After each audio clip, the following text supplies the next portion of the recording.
Video rekaman CCTV berdurasi 1 menit yang merekam aksi pencurian pada warung sembako di Jalan Jati, Pondok Jagung, Serpong Utara, Kota Tangerang Selatan, Tangsel, viral di media sosial. Hairul Anam, 27, pemilik warung sembako itu mengatakan, aksi pencurian tersebut terjadi pada Kamis, tanggal 24 Maret tahun 2022, malam.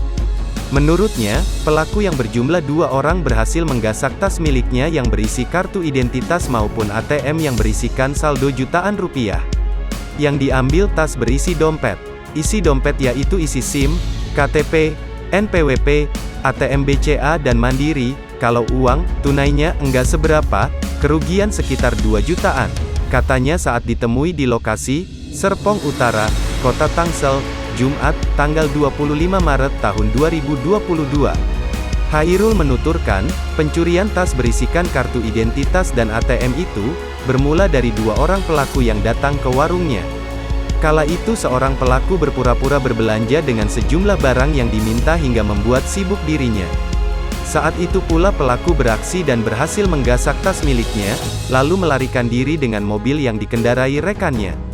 Modusnya saya dibikin sibuk. Pertama dia beli tolak angin sama rokok ketengan terus minta air hangat. Terus dia minta Indomie dan Aqua botol setengah dus nah baru dia beraksi, pungkasnya.